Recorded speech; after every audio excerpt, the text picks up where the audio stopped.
Alright, this is study 15 of our study in Galatians, and today we're going to look at chapter 4 verse 8 to verse 11. Before we do, we'll answer the questions from chapter 4 verse 1 to verse 7. So question 1. Before the heir received his inheritance, he is a child who must submit to the guardians of his estate and the tutors of his education.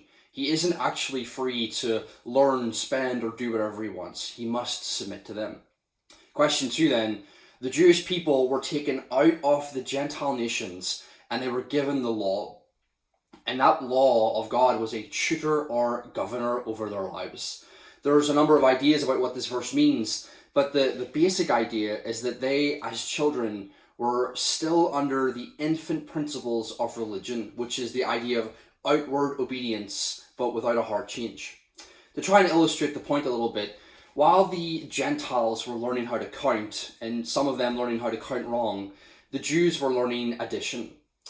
But no one was learning algebra, and no one had graduated. They were all still children under tutors and governors. Number 3 then, the Father sent Christ into the world. Christ took on human flesh and submitted himself to the law in perfect obedience to it, and then redeemed the Jewish people from it, giving Jewish and Gentile believers the adoption of adult sons.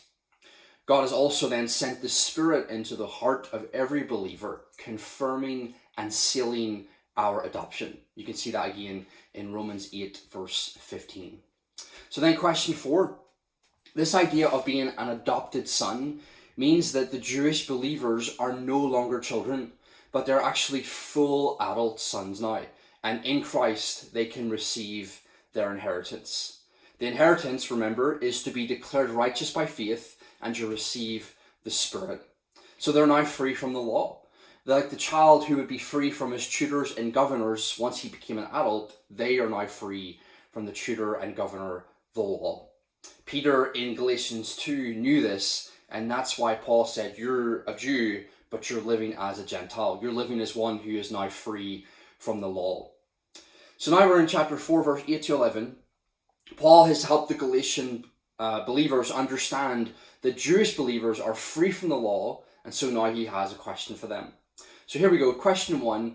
What past bondage had the Gentile believers lived in verse 8? And question 2. What present bondage were the Gentile believers putting themselves in? Chapter 4 verse 9 to 10. God bless.